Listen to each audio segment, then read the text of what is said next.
Bismillahirrahmanirrahim. Və salatu və selamu alə mən lə nəbiyyə ba'dahu.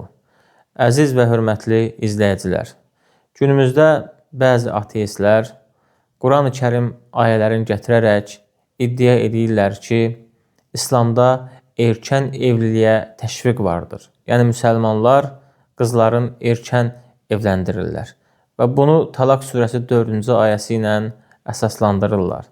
Əslində onlar doğru etmirlər, doğru fikirdə deyirlər. Çünki Allah Azza və Cəllə Bəqərə surəsinin 228-ci ayəsində buyurur ki, boşanmış qadınlar 3 heyz görüncəyə qədər gözləməlidirlər. Yəni Allah Azza və Cəllə boşanmış qadınların boşandıqdan sonra nə qədər gözləməli olduğunu bildirir. Deməli, əziz müsəlmanlar, cahiliyyət dövründə İnsanlar bir-biri ilə boşandıqda, yəni kişilər öz həyat yoldaşlarını boşadıqda, onların gözləmə müddəti yox idi. Boşayırdılar və müəyyən vaxtdan sonra yenə geri qaytarırdılar. Və boşayırdılar və müəyyən vaxtdan sonra təkrar geri qaytarırdılar. Və İslam gəldikdən sonra bu batil adətə son verdi və qeyd etdi ki, kişi həyat yoldaşını boşadıqdan sonra 3 heyz müddəti gözləməlidir. Yəni, qadın 3 heyz müddəti gözləndikdən sonra artıq o qadın azad olur və o qadın digər bir şəxsə ərə gedə bilər. Və bunu eşidən bəzi sahabə qadınları Peyğəmbər sallallahu aleyhi və səlləmə müraciət edib deyirlər ki, ya Rasulallah, heyz görən qadınlar 3 ay gözləməlidir. Bəs heyz görməyən qadınlar nə qədər gözləməlidir?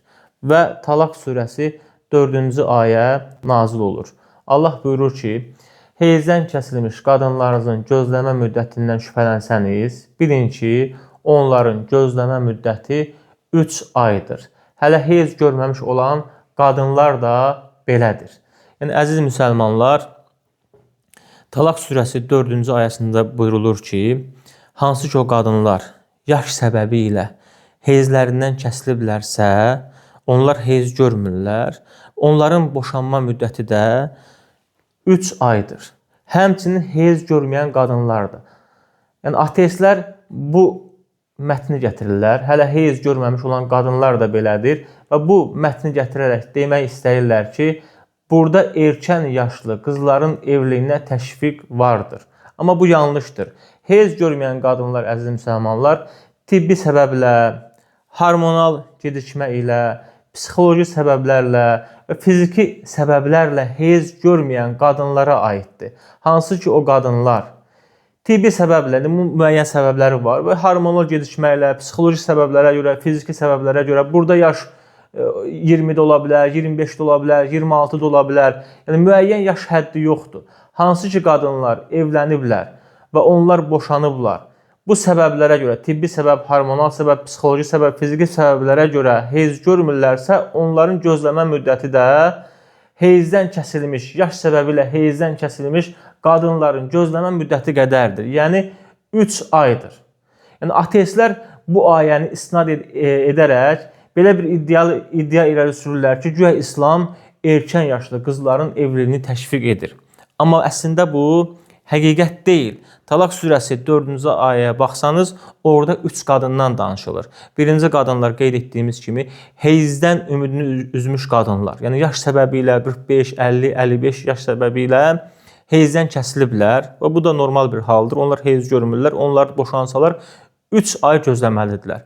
Və heyz görməyən qadınlarda və burada tibbi səbəb, fiziki səbəb, psixoloji səbəb və digər səbəblər də ola bilər ki, qadın heyz görmür, onlar da boşansa, onların boşanma müddəti, yəni iddə müddəti 3 aydır. 3-cü sinif qadınlar isə hamilə qadınlardır. Onların gözləmə müddəti də uşağı dünyaya gətirənə qədərdir. Uşağı dünyaya gətirdisə, artıq onun iddəti bitmişdir. Bu 9 ayda ola bilər, 8 ayda ola bilər, 7 ayda ola bilər, 6 ayda ola bilər, 5 ayda ola bilər, yəni 4 ayda ola bilər. Uşaq nə vaxt ana bətindən düşürsə, o zaman qadının iddə müddəti bitir. Əziz müsəlmanlar, İslamda əslində evlilik yaşı, müəyyən evlilik yaşı qoyulmamışdır. Amma müəyyən şərtlər qoyulmuşdur. Qadın evlənmək üçün, qızın evlənməsi üçün birinci fiziki yetkinlik yaşına çatmalıdır. Yəni boy olmalıdır, bədən belə deyək, yekə olmalıdır. Orqanizm gücü olmalıdır. Yəni boylu, buxunlu, bədənli olmalıdır. Fiziki yetkinlik yaşına çatmalıdır. Yəni uşaq bədən quruluşundan artıq böyük bədən quruluşuna keçməlidir. O zaman fiziki yetkinlik yaşına çatır. İkinci isə əqli yetkinlik. Yəni fiziki yetkinlikdən sonra qız uşağı əqli yetkinlik yaşına çatmalıdır. Yəni düşüncəsi olmalıdır, qərar vermə qabiliyyəti olmalıdır, məsuliyyətli olmalıdır. Yəni bunlar o qadında artıq yetişməlidir. Üçüncü isə sosial yetkinlikdir. Yəni düzgün ünsiyyət, insanlarla düzgün ünsiyyət qura bilməlidir evlənən qız uşağı.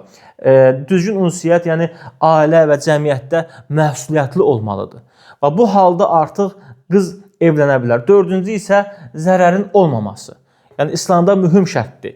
Evlilik üçün zərər olmamalıdır. Yəni evlilik tərəflərdə fiziki və psixoloji zərər verməməlidir. Yəni İslamda bu 4 hal mühümdür.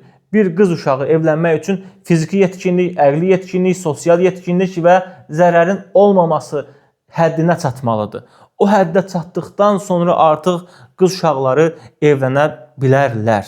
Bu istər 15 yaş olsun, 16 yaş olsun, 17 yaş olsun, 18, 19, 20 fərq etmir. Bu hallar olandan sonra artıq İslamda qız uşağı evlənə bilər. Və İslam təşviq etmir, sadəcə nizamlayır, tənzimləyir. İslam demir ki, erkən yaşlı qızları evləndirin. Sadəcə qanunu tənzimləyir İslam. Və biz, əziz müsəlmanlar, orta əsrlərə baxdıqda, çünki onlar daim istat gətirirlər ki, Peyğəmbərimiz sallallahu aleyhi və səlləm aşinamızda 9 yaşda evləndi. Yəni bu rivayətləri gətirirlər və gündəm edirlər və orta əsri nəzərə almırlar. Yəni orta əsrlərdə qızlar erkən yetişirdilər. Yəni artıq bioloji hal onlarda tez olurdu və bu iqlim səbəbilə, coğrafi səbəblərlə qızlar tez yetişirdi. 11, 12, 13, 14 yaşında artıq qızlar fiziki olaraq, əqli olaraq, sosial olaraq artıq yetişirdi. Və orta əsrlərdə bu çox adi bir hal idi. Bütün dünyada belə idi. İstər Avropada olsun, istər Orta Asiyada olsun, istər Asiyada olsun, istər Şərq dövlətlərində olsun, yalnız ərəb cəmiyyətlərində belə deyildi. Bu bütün dünyada belə idi. Bütün dünyada vüsət almışdı. Orta əsrlərdə qızların evlilik yaşı 12-14 arası idi.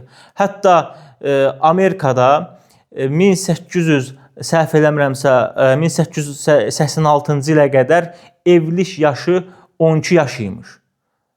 1866-cı ilə qədər. Yəni 19-cu əsrdə onlarda belə, Amerikada belə evlilik yaşı 12 imiş. Yəni orta əsrlərdə qadınlar erkən yetişirdilər, erkən bioloji hala gəlib çıxırdılar. Onlarda artıq evlilik üçün bütün hallar mövcud olurdu.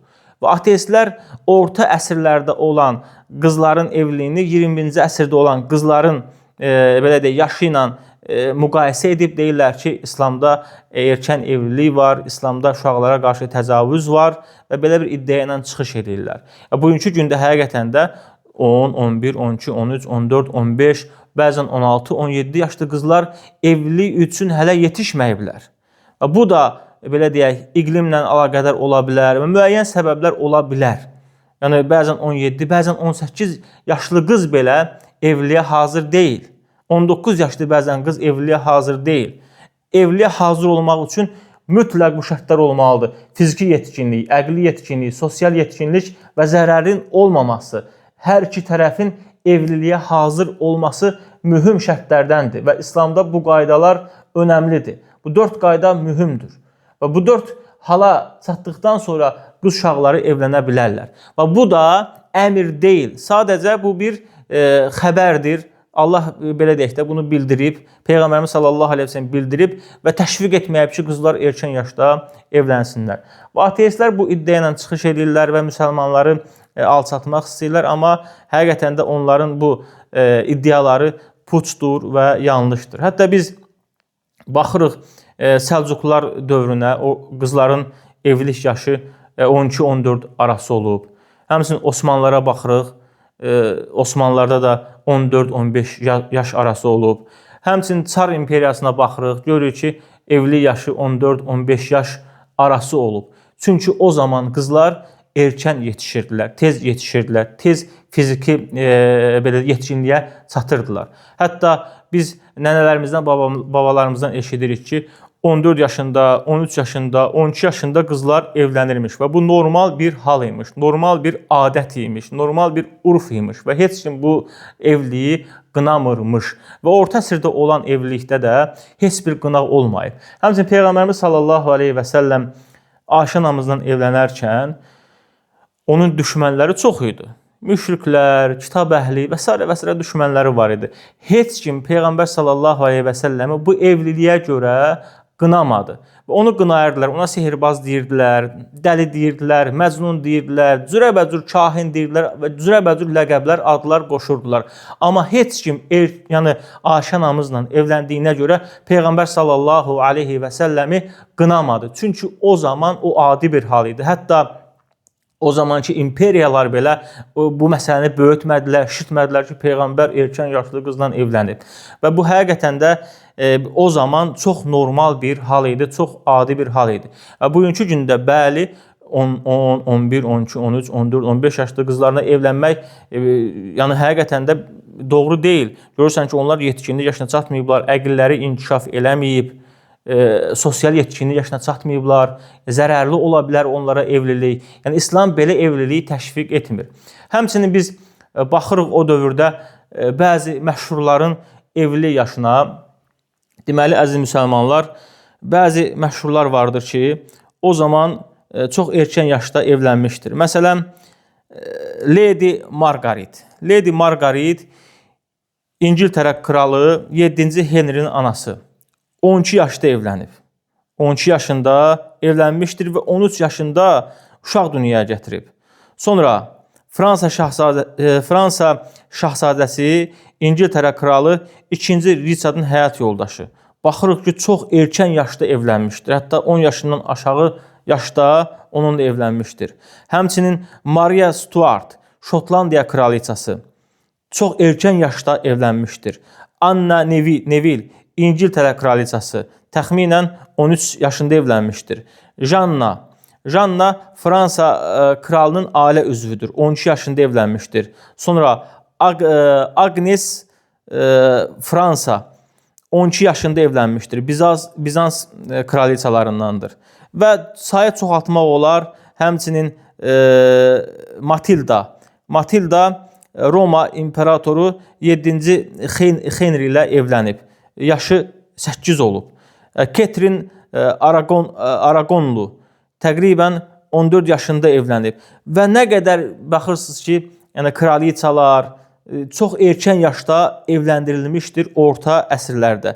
Həmçinin kişilərdə də belə olmuşdur. Kişilərə baxırıq, məsələn, bizə belə deyək də, bizim millətin tanıdığı Şah İsmayıl Xətai. Şah İsmayıl Xətai 13 yaşında evlənib.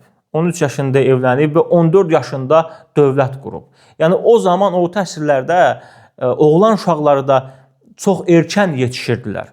Biz baxırıq tarixə 12, 13, 14 yaşlı uşaqlar döyüşlərdə iştirak ediblər, müharibələrdə iştirak ediblər.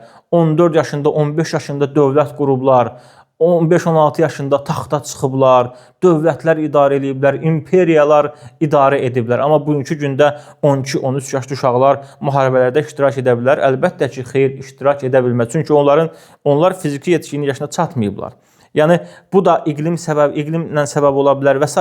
səbəblər ola bilər ki, yəni onlar həmin belə deyək qüvvəyə, gücə çatmayıblar. İndiki gənclər 12-13 yaşında, yəni uşaqlar həqiqətən də baxırsan ki, heç 5 kiloluq, 6 kiloluq bir çəkini qaldıra bilmirlər. Amma əvvəllər insanlar çox erkən yetkinlik yaşına çatırdılar. Tarixdə baxırıq, məsələn, 12 yaşında, 13 yaşında evlənən kişilər olublar. İndi 12-13 yaşında kişiləri evləndirmək olar, yəni oğlanları evləndirmək olar. Əlbəttə ki, yox. Çünki onlar ailə nədir anlamazlar. Ailə məsuliyyəti nədir, bunu bilmirlər, qərar vermə qabiliyyətləri yoxdur, məsuliyyətləri yoxdur. Yəni bu yaşda uşaqlara əlbəttə ki, evləndirmək olmaz. Amma tarixdə biz görürük ki, həqiqətən də oğlan uşaqları çox erkən yaşda yetkinlik yaşına çatıblar. Hətta onlar belə deyək 6 yaşında, 7 yaşında çalışıblar, işləyiblər, belə deyək pul qazanıblar, iqtisadiyyatla məşğul olublar. Amma indiki 6-7 yaşlı uşaqlar qələm götürə bilmirlər. Qələmlə vərəqə bir söz yaza bilmirlər. Amma əvvəllər həqiqətən də uşaqlar çalışırdılar. 13-14 yaşında, 15 yaşında uşaqlar səfərlərə gedirdilər, xarici səfərlərə gedirdilər. İndi bizim cəmiyyətdə danışırlar ki, mən 9-cu sinifdə getdim Moskvaya, 9-cu sinifdə getdim Leningrada, tək getdim, səfər elədim. İndiki uşaqları xaricə göndərmək olar, əlbəttə ki, yox. Çünki onlarda o yetkinlik yoxdur, o güc, o qüvvət yoxdur. Bədən hələ uşaqlıq dövründə qalıb. Bədən dəyişilməyib, kişilik belə deyək vəziyyətinə düşməyib. Ona görə əziz müsəlmanlar, bu ateistlərin batil bir iddiasıdır, yanlış bir iddiasıdır. Ayələri düzgün anlamırlar, düzgün başa düşmürlər və Quran-ı Kərimdən bəzi mətnləri gətirirlər və elə təqdim edirlər ki, İslamda erkən yaşlı qızları evləndirmək icazəlidir. Əsla belə deyil və bu yanlışdır. Yenə qeyd edirəm ki, İslamda evlilik üçün mütləq fiziki yetkinlik, əqli yetkinlik, sosial yetkinlik və zərərin olmamasıdır. Və bu məsələlərə İslam diqqət edir. Və bu qədər Allah bizi eşidib faydalanlardan etsin.